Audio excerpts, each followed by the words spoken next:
Tonight on EWTN Live, we'll be talking about how Americans are being forced to consider homosexual acts as morally acceptable.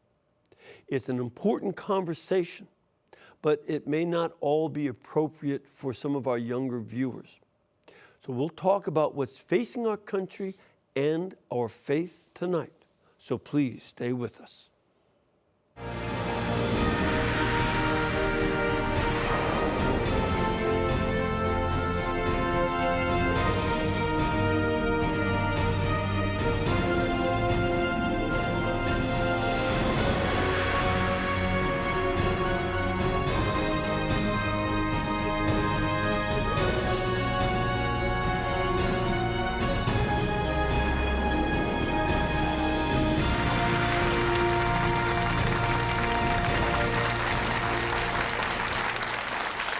Thank you. Thank you very much and welcome. I'm Father Mitch Pacwa and welcome to EWTN Live, where we bring you guests from all over the world. Before we get to our guests, I want to mention that today is the feast of a martyr, a Jesuit martyr, member of my own order. His name is Saint Jacques Berthier. He was born in France, became a diocesan priest, but wanted to become a missionary. So he joined the Society of Jesus and was sent over to some of the islands off of Madagascar. However, in 1880, the French government took a very strongly anti-religious and anti-clerical stance, so that they kicked all of the members of my order and many other orders out of France and its territories. To get away from the secular and atheistic government, he went over to Madagascar itself, its own kingdom. The French later on invaded Madagascar. The Malagasy people of the island fought against the French, and including all the Christian converts. He eventually was caught, and after a series of tortures, he was killed and his body thrown in a river, never to be recovered. That happened in 1896. He was canonized in 2012 by Pope Benedict XVI. And at this time, when we know of so many martyrs going on today, so many people are being killed around the world for their Christian faith, we do well to seek his intercession to strengthen them as he was strong, and to encourage us to be strong even when there is not persecution. Well, now tonight we have an interesting guest. He served in the White House as special assistant to President Ronald Reagan back in the 1980s. And he's written very widely on political policy. But his newest book is called Making Gay Okay: How Rationalizing Homosexual Behavior is Changing Everything. So please welcome Mr. Robert Reilly. Welcome. Thank you, Father. I'm so glad you gave the subtitle to the book. Yes, yeah, because some if people just say making gay okay, they might get confused. In fact, that title, my oldest daughter came up with when she was only 16. Mm-hmm. And one benefit from the title is that in the Amazon listing of the book, they put it under gay and lesbian studies, where it was #1. Which it is. For the first 8 months of its placement there. Mm-hmm. So I think there may have been some unhappy shoppers. Yeah. Well, maybe as they studied it, they'd become more happy, because I found it absolutely wonderful book, because you have researched the background and have done so in a very thoughtful way, laying out a wide variety of issues. And how this process began. And one of the important parts I'd like you just to start off with is the importance of the American Psychological and Psychiatric Associations, the two different, so American Psychiatric Association, American Psychological Associations, who in the early 70s changed their evaluation of homosexuality from a disorder to something that's normal. To understand where this is coming from, how did they make that change? What studies did they do to show that earlier research that they had done was incorrect? Well, there were no such studies. And wait, say that again.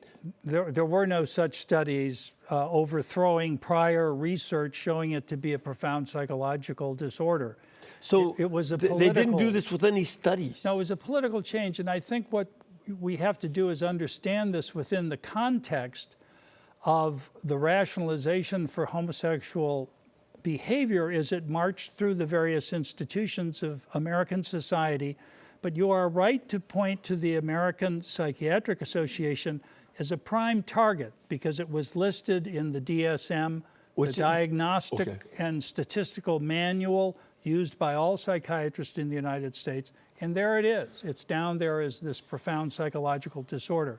The homosexual movement said, we have to, if we're going to get anywhere, if we're going to get our behavior accepted by the broad American public, we have to get that changed in the DSM.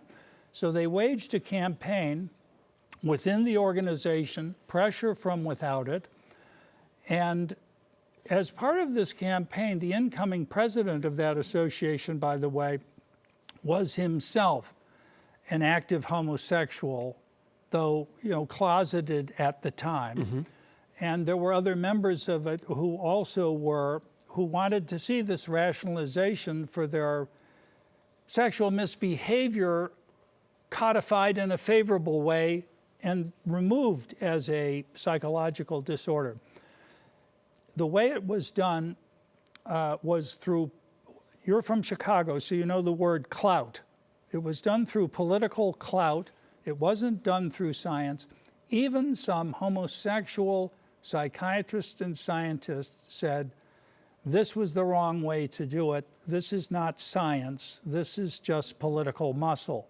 And so folks understand why that issue is so important. When you read the biographies of Sigmund Freud, Jung, Adler, and the other early psychologists, they began as medical doctors. They wanted to make a science of understanding human personalities and human structures and psychology. They disagreed, but they really tried to do scientific research.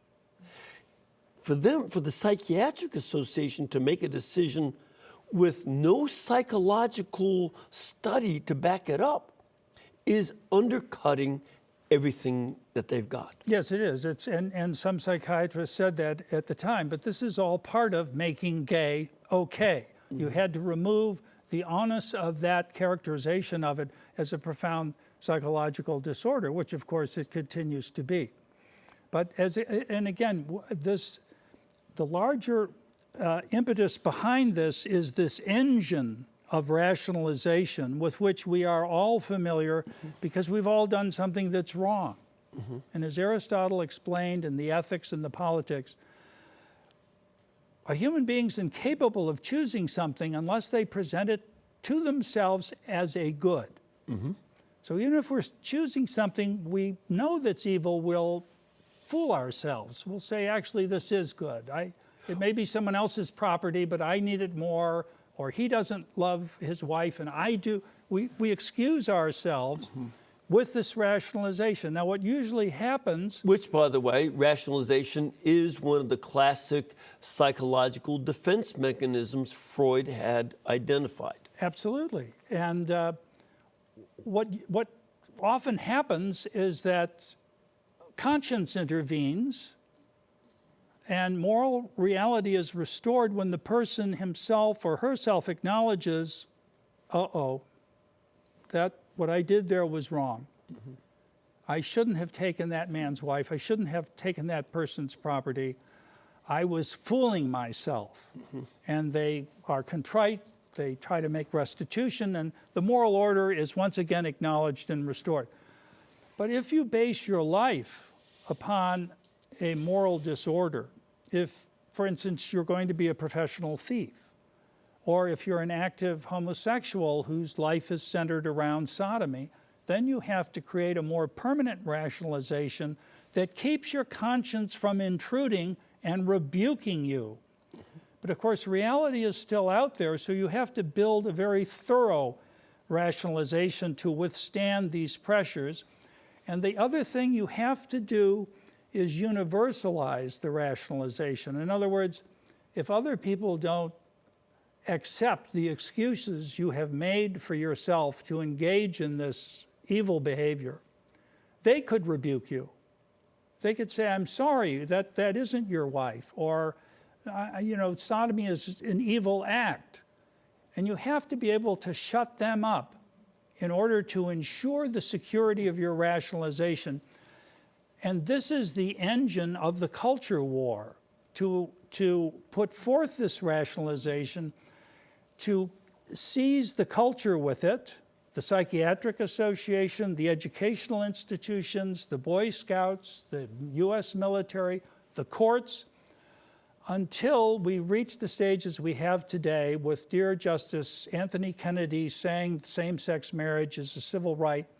So now you have the enforcement mechanism of the government and the Justice Department and the Educational Department to force you to acknowledge the validity of the rationalization for homosexual behavior. And in some cases, to force it to the point of suing those who won't, say, cater to a same-sex ceremony, a marriage ceremony. That if you won't bake a cake in some cases, you can get punished for not going along with that. And that, or selling flowers, and those are some of the cases that have gone on so far. That's just the beginning. Yes. We're at the beginning of the enforcement phase, and yes, people have been penalized, they've lost their businesses, they've been fined onerous amounts of money, they've been ordered by courts. $100,000+ at times. Yeah, flower shops, photographers, videographers, inns, and so forth that don't want to participate in this. Are going to be forced to. I have just one little ironic remark. Mm-hmm. I find it interesting that the homosexuals never go to a Muslim baker. As a matter of fact, I think there was one they went to and he was exempted. He was exempted. It was in the West. But you were kind enough to mention my background, Father, as having had the privilege of working for President Ronald Reagan. Mm-hmm. And I think Ignatius Press did a brilliant job with the cover of the paperback edition of this book, because it shows the White House, which I remember working in, mm-hmm. which is that White House, mm-hmm. and then the White House, the Obama White House, bathed in the LGBT covers, which were turned on the night of the Obergefell decision, which mandated same-sex marriage in the United States. Mm-hmm. And subsequently, someone gave me their mailing from the president. Once again, here is the LGBT White House with a commemorative card in there from President Obama, so that you can put this on your LGBT icebox refrigerator. And you wonder, how is it, in heaven's name, we could have gotten from here to there, yeah, just in the few years that we have. So we're seeing the power of this engine of rationalization as it eats through the institutions of American life to the point that it has reached the White House, that it has reached the Supreme Court in a series of disastrous decisions, mm-hmm. and that it has thoroughly infected the education system. The corporate world has bought on to this in a major way. Mm-hmm. It's been inflicted upon the U.S. military, which enrages me to no end, as I'm a veteran. My son is now completing his Marine Corps training. And no one will be left who is not forced to comply or keep silent in the face of this. And the reason is because the people who have chosen to live their lives in this morally disordered way require that for the security of their rationalization so they can continue living in the way in which they've chosen to. Now, in this regard, the way that you lay out the development in the Supreme Court, it did not begin at all with any mention of same-sex attraction or any such things. But there were issues related to human sexuality going back to the 60s.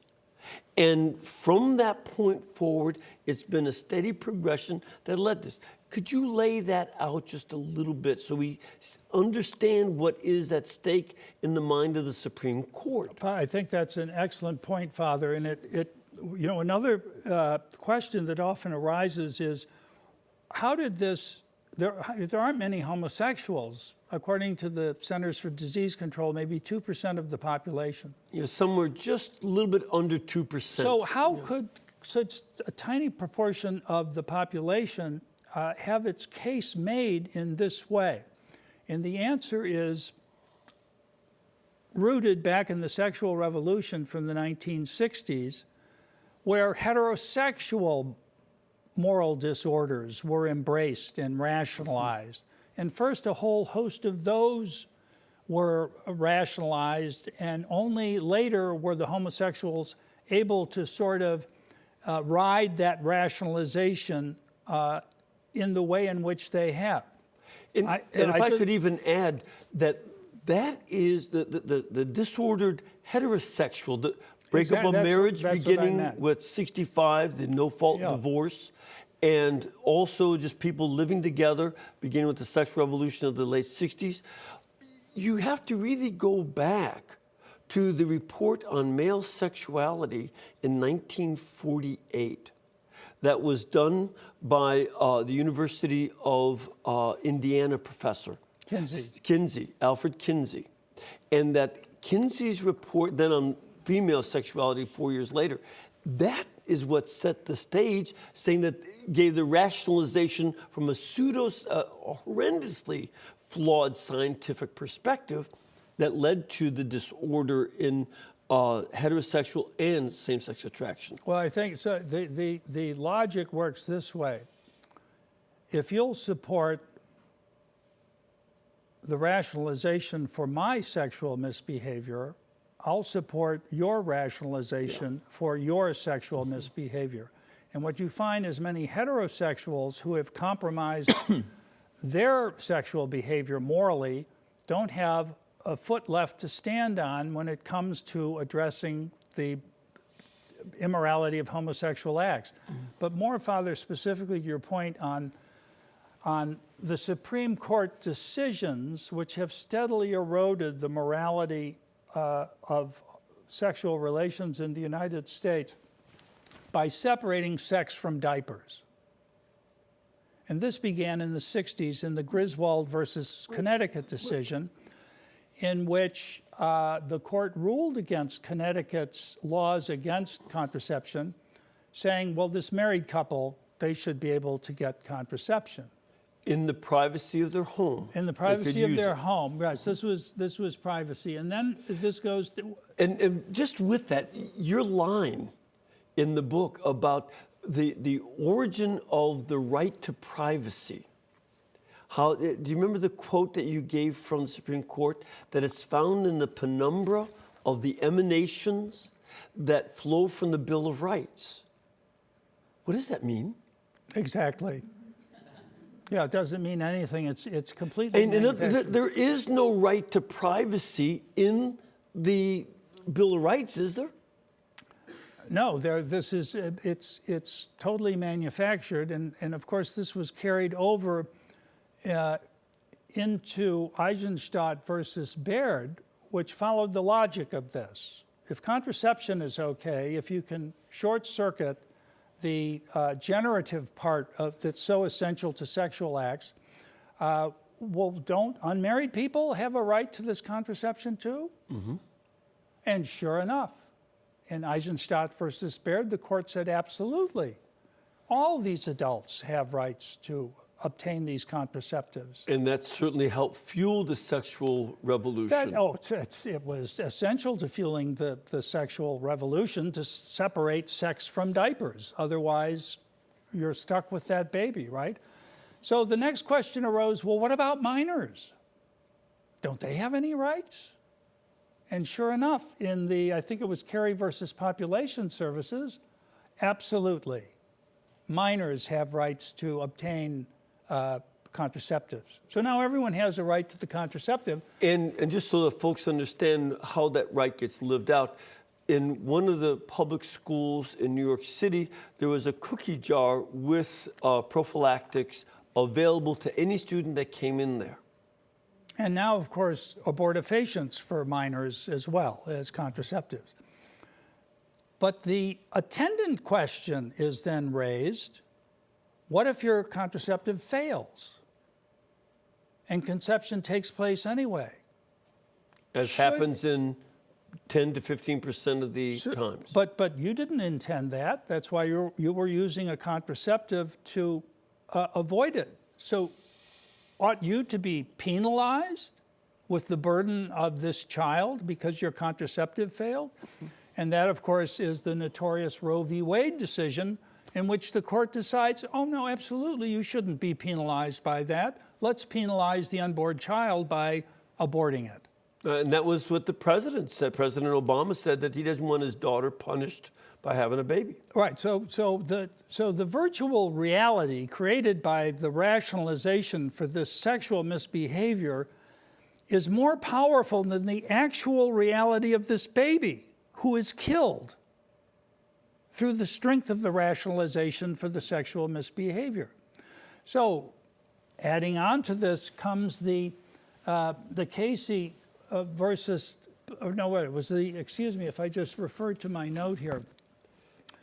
Planned Parenthood versus Casey in Pennsylvania had a law saying that the father of the child, the husband, has no right in the decision of the woman or the wife to abort their child, but he does have to be informed. Doesn't seem to be too onerous a requirement, but the Supreme Court found that it was. That the requirement to inform the husband or the father was an undue burden on the wife. Because if the husband was informed, maybe she wouldn't go through with the abortion. So it said explicitly that this undue burden on the liberty of the woman was stronger than the father's interest in the unborn child. His child. Yes, his child. As much his as it is. As much his. So her liberty trumped his interest in the child. This decision being made by a court in our U.S. Supreme Court building under the frieze of Solomon, who made that great decision in his attempt to find out who was the real parent of a baby by saying, I'll cut it in half and give it to both mothers. And the real mother said, no, don't kill the child, give it to the other woman. And that's how Solomon found out who the real parent was. Right, because the other woman said, go ahead and kill it. Yeah, go ahead and kill it. She wasn't the mother. So the Supreme Court, under the gaze of Solomon, makes the decision that the real parent is not the father who may wish to save the life of his child, but the mother who will take the child's life. The total inversion of reality and of moral goodness achieved in that depraved decision. Then, of course,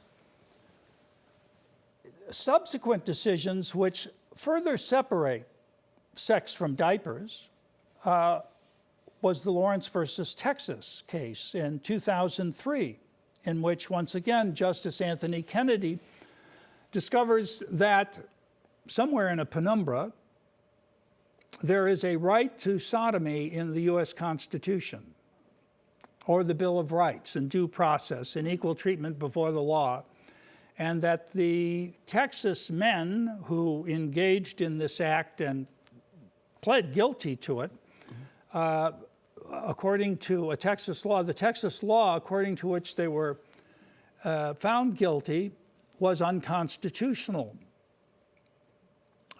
presumably because of the dignity of the private choice of their sexual behavior, and this could not be disparaged. So in 2003, then Justice Scalia said, we're going from here to marriage based upon sodomy. Mm-hmm. Justice Kennedy said, oh, this has no implications for marriage and so forth. Until 10 years later, in the Windsor decision, Justice Kennedy discovered, well, actually, it does have an implication for marriage. And in the Windsor decision, he overturns the Defense of Marriage Act by the U.S. Congress, which said, for federal purposes, federal laws, marriage is between a man and a woman. And this was the law that was signed by President Clinton and, voted on by Congress, that, marriage is between a man and a woman. Yes. The justices overthrow that law. They overthrow that law and say that the Defense of Marriage Act is unconstitutional.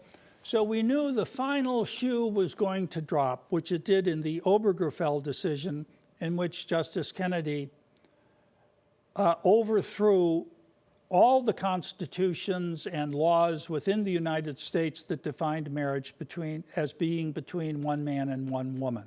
Laws which had been brought to the people over 30 times, not too long before that decision. And in all the cases, all but one or two, that the people had voted, sometimes twice in California. Yes, even the people of California say, no, it's between a man and a woman. I mean, if they know, everyone should know. I like California. I shouldn't have been that sarcastic. But you see, Father, as you know, and as you pointed out in your question, the logic of this progression is impeccable. That's right. Because once you divorce sex from procreation, this path becomes inescapable. So the logic is impeccable, only the premise is insane. Mm-hmm. And we know how insane this premise is because now we have transgenderism being forced by the Department of Education and the Department of Justice on every school district in the United States, and suits against North Carolina, which thinks in public bathrooms people should go to the appropriate bathrooms of their gender. And so folks understand what we mean by transgenderism. This is not someone who has even had a sex change operation. That's trans-sex issues. Transgender, the person maintains their biological gender, but they feel as if they are the other gender. And therefore, that person with the physical parts that they were born with still feel that they should be allowed to go to the opposite gender's bathrooms, showers, and changing rooms. As a matter of fact, and now running athletes. I think a boy who is biologically male just won the girls' running contest for the state of Alaska, just I think yesterday or so. So this is not something far-fetched. This is going here on now, yeah. And it's very difficult, and also the president said that if states don't go along with it, he will withhold federal funds from the schools, funds that are meant to help the poor schools in the states. No, and he will hold the poor hostage to this agenda.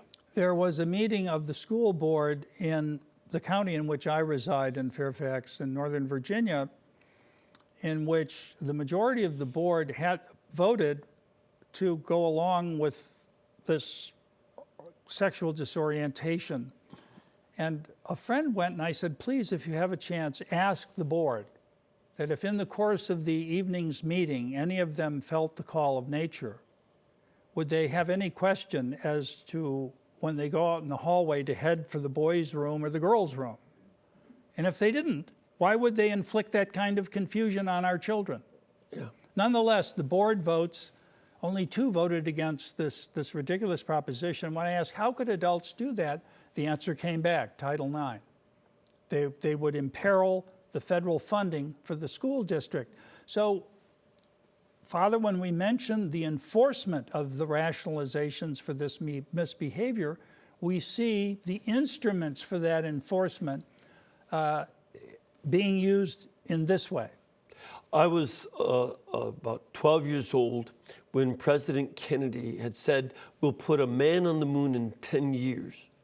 And as he said that, it was he encouraged the schools to get better so that we can know more science and math to make that happen. Here, we see that President Obama is insisting, I will put a man in the women's bathroom and he will take away the funds to make the schools excellent in order to get that agenda. And I find that the opposite of what I grew up with.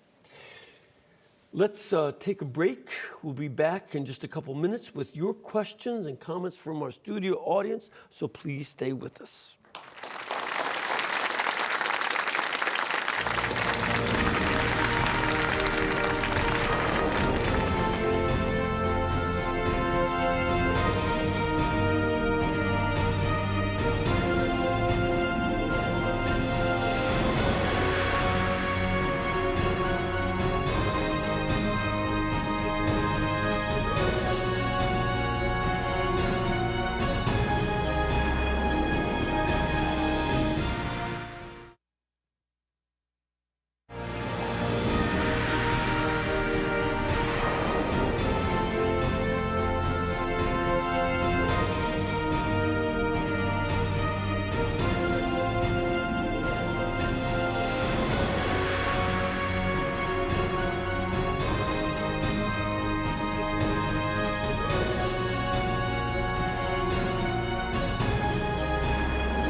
Thank you very much. And first of all, I'd like to invite you to do the same as this nice group of people have done, which is to come here and join us on pilgrimage. We have a lot of folks from Michigan, and we even have one lady who wins the long distance award by coming all the way from Adelaide, Australia. And if she can come all the way from there, you can come from where you are.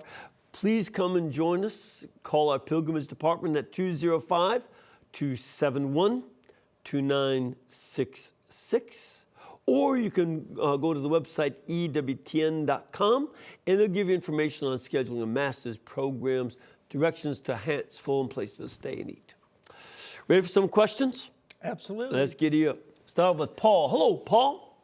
Hello, Father. How are you? Fine, thank you. Where are you from? Well, I'm from near in the Syracuse area of upstate New York. Oh, that's a nice area up there. And what is your question? Well, I'm going to tell you, Father. First off, Hamburger Heaven, if you obviously need to have that desire, send it up here. Okay? We're glad you're back. We want to keep you healthy. Yeah. Okay. My question, a comment, is I've suffered from same-sex attraction all my life. It's a cross. It's a very hard cross. Most friends of mine don't really know it. But what I'm going to say is you, I'm sure, very aware that they're now teaching in schools and many places. They're teaching that it's for young boys and young girls that they can start thinking about this. Like in 3rd and 4th grade, they should start thinking about who they're really attracted to, who they're meant for. And I'm just here to tell you as a living example that is absolutely horrific. We're already in a major societal decay, as we know. And I can tell you from my own experience, living through it, and I had no abuse. I never had any sexual abuse, so mine was not spawned by that. Mm-hmm. Puberty, I'm sure, psychological understanding that quite often during puberty it is very common, especially I can only speak for males, boys having sometimes an attraction for boys. And the proper teaching at that time through parents and through the church would be that, you don't obviously are engaging in sex, period, but also that is not the norm. And that obviously throughout the puberty period, quite often that it's certainly going to change. However, if you act upon it come teenage years, and there was my problem, I did, and because of it, that begins to spin you in that direction. And the more you may act on it without anybody seeming to put any stops on you, because you don't hear people telling you that this is not right, not even about sex, period, it makes you in that role. It starts to cement into your skull, into your brain. Your brain just functions in that, and you can't easily start then looking the way you should have or the way it would normally be. It becomes something that obviously is very hard to break. Yeah, and it's Paul. Thank you very much. It's what Thomas talked about in terms of becoming habit.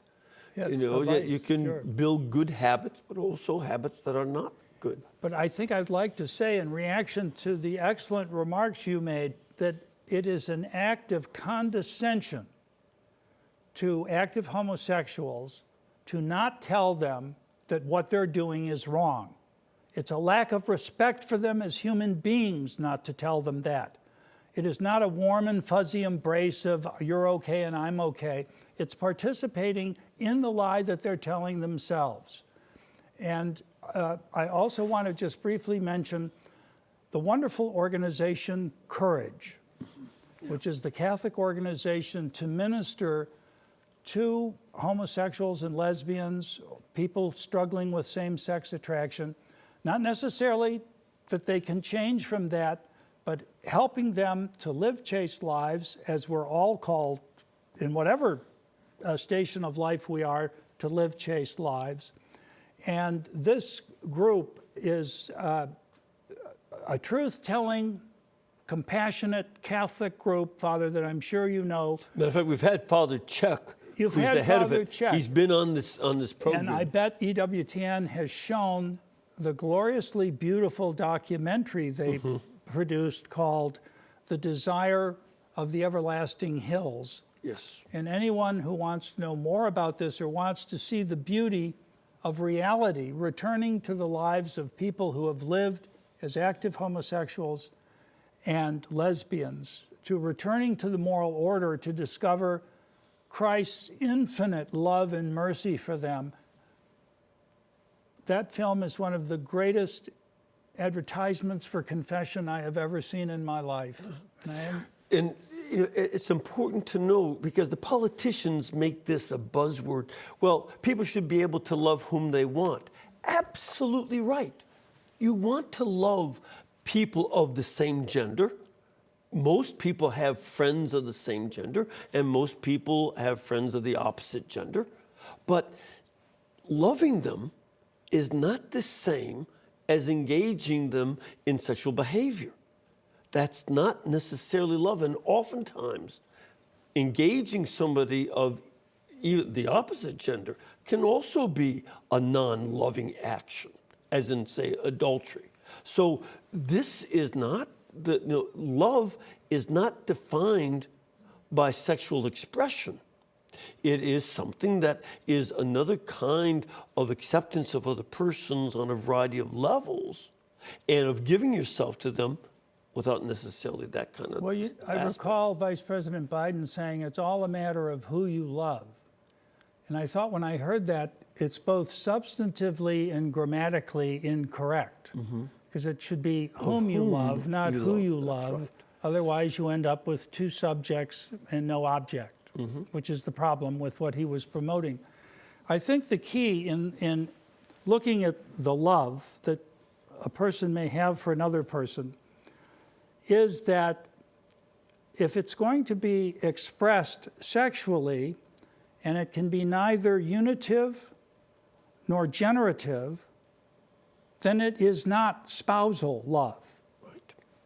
Right. That's Mother Nature's way of tapping us on the shoulder and saying, don't sexualize that love you have for another man if you're a man. Because that can't possibly be spousal. Your body is telling you that because it can't be unitive, it can't be procreative. Right. We have a question from our studios. Ma'am, where are you from? I'm from Sterling Heights, Michigan. Sterling Heights, Michigan. Welcome. And your question? My question is that people are paying money to the federal government in taxes. The states are paying money to the federal government. And I don't understand how the federal government can withhold funding from the schools. I mean, withhold our money from us. Yes. Mm-hmm. Another way to put it. So, Coercively. yes. Coercively. As we know, we have a president who takes executive actions far beyond the authority of his office, just as his attorney general has delivered this letter to all the school districts in the country informing them of this transgender issue. It is just a raw exercise of power and an assertion of will. And it's something, again, that's taking what belongs to the people to manipulate them. And this is, as you mentioned, about the word clout. I'm from Chicago, and, I know that what this is like. The president's not from Chicago. He had to come there to learn this, apparently. We have another caller on the line. Hello, Celine? Hello, Father. Hi, where are you calling from? Here in the Birmingham area. Great, and your question? Well, I've just been flummoxed about this transgender issue, and how did it become such an urgent issue? I don't understand where it came from and why it's everywhere now. Right. Well, and again, it's referring to 0.03% of the population is the general figure given. So this has become a national crisis for the president, and then the states are getting these threats for this. Why? Well, why is this an issue? Yeah, it's just another step in the rationalization. The foundation of the rationalization, by the way, could be expressed in the language of John Dewey, who did such damage to the American educational system, who said man's nature is to have no nature. And if you have no nature determining what it is to be a human being and how a human being ought to behave, well, then you get to will what you wish to do and have the power to do. And that's what this is an expression of. If you want to marry a man and you're a man, you have the will to do it. If you want to mutilate yourself and you have the power to do it, do it. Because basically, you are a being with no human nature, and you can make of yourself whatever you have the power and will to do. Or if you don't make that kind of mutilation, because again, a sex change operation does not change one gene in your makeup. No, reality is still still there. Your genetic structure is exactly the same as the moment you were conceived. It doesn't add any genes, doesn't take away any genes, none of that. But if you don't go through that kind of a change and keep your bodily integrity as it is, but feel like the other gender, that's what they're arguing. You can do what you wish. And it becomes a game, as Simon says, that in this absolute relativism, power to force your inner feelings on everyone else becomes, it might makes right. Is the correlative of relativism. If there is no absolute truth, then might makes right, because truth doesn't. This is the denial of reality. It's a revolt against being, and it's premised on the primacy of the will over reason, and it's the denial of the existence of nature. What is imperiled here, in terms of our own nation, is the denial of the laws of nature and of nature's God on which this country has been founded, as the Declaration of Independence announces. None of this could be true. None of the Supreme Court decisions, which we have gone over briefly, none of them could be right in the face of the laws of nature and of nature's God. And therefore, it is the denial of those laws that is the fundamental foundation for this transformation of this country and the enforcement of the rationalizations for all these various forms of misbehavior. And my concern with this, as I mentioned, the issue of might makes right. These are the tools of dictators. that you can you can force people to believe what is so obviously untrue. And if you don't accept the untruth that I demand you accept, then I will punish you. That's exactly what the president is threatening us with. And this is dictatorship.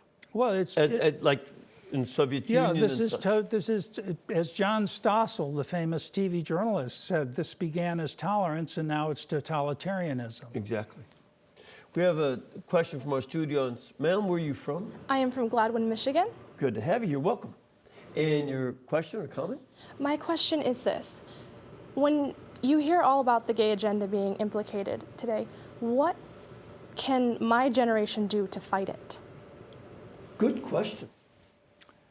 This may sound a little self-serving, but you might read Making Gay Okay, which will, I tell you why I'm saying this. I assume you're a Catholic. Yes, sir. And as a Catholic, you will be told to shut up in the public arena.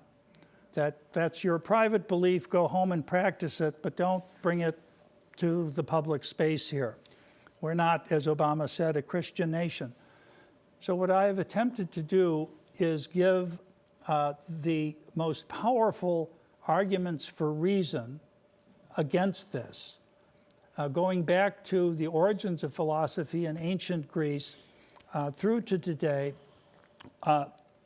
in order to take these people on their own grounds, which are those of reason, those of science, those of rationality, and show that on those bases we can demonstrate they're wrong.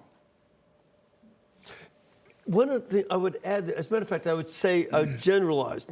Of course, you want to handle your book. I don't blame you. But because it is extremely informative. But that's the issue. Becoming better informed than people in the society, or better informed that, perhaps, I don't know what the president knows about all this, but to become better informed than he is saying in public. I would add another really good source called Sexual Wisdom by a medical doctor, Richard Wetzel. I believe he's passed away now, but his book lays out, and I believe his brother's updating it. It lays out the medical studies of what happens with the increased use of contraceptives. And he has a chart showing that the more sales of contraceptives, the chart of the sales of the contraceptives, whether the pill or prophylactics, has the same curve of growth as the increase of abortion, the increase of unmarried parenthood, and the increase of sexually transmitted diseases. They say, and he admits that's counterintuitive, but it indicates people take greater risks when they call it safe sex and it's not as safe as they say. He's got the data. He's got data on the life expectancy of homosexuals is only 46 or 47. Well, it's lethal behavior, and the Centers for Disease Control have ample evidence on how lethal this behavior is, and it spreads a lot more diseases than simply AIDS. And you would think. As a matter of fact, it's over 60 sexually transmitted diseases today. Right. As opposed to the 2 that were known in the 60s. Since the sexual revolution, it's gone from 2 known diseases to over 60. Well, syphilis was close to wiped out in this country, and now it's an epidemic, and it is almost all due to what they call MSM, male sex with males. Right. So the lethality of this behavior, the evidence is there, it's abundant. We have warnings on cigarette packages. Right. We have warnings on bottles of alcohol. And there are warnings in the contraceptives as well, but it's in small print and people don't read it. The warnings are written there because they exist. Yes, but this, is in terms of failure rate. This behavior is far more lethal than smoking. That's right. Or drinking, or eating an extra box of Twinkies, and there's no warning sign on it. To give a perspective, The life expectancy of a smoker is 69. The life expectancy of a practicing homosexual is 46. That's a 23-year difference. It's safer to be a smoker, and you just wouldn't know that. Could I just say one other thing to this young lady who Sure. has that question? And that would be, do not comply, do not participate in the lie, tell the truth, and prepare to defend the truth. That will make life difficult for you, but it may save your soul. That's good advice. Let's go now to Joy. Hello, Joy. Hi, Papa Pacwa. Hi, where are you calling from? Well, I don't want to say. Okay, that's fine. Fine. Okay, What's your comment? I wanted to tell you that I lived a lesbian lifestyle, and through literally Mother Angelica herself and Alice von Hildebrand's books, I got out of that lifestyle. I'm now married to a wonderful, devout Catholic man in the Catholic Church, and I'm very happy. I have tried, as you are talking about, to speak to people I knew in that lifestyle and explain why my decision was so absolute. And they are angry. They're very angry. They are not willing to listen. And I just wanted to make that comment and just reaffirm everything that's being said. Thank you, ma'am. Yeah, I've known men who've also left that lifestyle, and they want to reach out to other men and women, but they can't while the anger that exists, blocks the information. But they are able to befriend and maybe break through eventually. They are vilified for doing it, Yeah. and the reason is because they put the rationalization at risk in the lives of the active homosexuals or lesbians, and those people get very angry at them because they understand what will happen to them in terms of the guilt. Right. And they'll feel if their rationalization collapses. Exactly. Ma'am, where are you from? Shelby Township, Michigan. Good to have you. And what's your comment or question? Well, it's kind of a comment I'd like you to expound on, perhaps. I wonder what has led to such a rapid moral decline. It's been rapid, in my lifetime. Yeah. And, but I would like to comment that I think that Mary has prophesied to us to pray the rosary. And the rosary will lead us to truth. Mm-hmm. It'll increase virtue, decrease vice, and lead us to truth. So I could not agree more. Matter of fact, with some of the men I work with in prison, it's praying the rosary that gets them to change towards a celibate and chaste life. And they say it's the rosary that does it. But to answer her question about how this happened, you have about a minute and a half or so. Which a very short answer, the sexual revolution. Yeah. I think that is just as our founders said that the family was the essential institution, the pre-political institution of our society, and the integrity of the family would be the source of the survival of our institutions. So the eating away of the family through infidelity, through abortions, through unwed parenthood. 40% children are born to single mothers today. More than 40, and that's a change from 1940 when it was 4%. Yeah. 1960 was 5%. Today it's closer to 45%. So as President Reagan often said, there is no good can be achieved unless it is a spiritual good. Yeah. And so I say amen to the rosary. Yeah. We, living our Catholic life and using the Catholic tradition of thinking through issues by knowing more and more, using logic, and then making, by the grace of God, a decision to do what is virtuous and holy and good. This is what we do. Yeah. Well, again, I want to encourage people. I found your book. I read the first edition.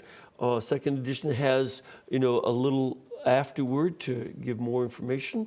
It's called Making Gay Okay. We urge you to get that from EWTNRC.com or call them at 1-800-854-6316 and become informed on all levels of this.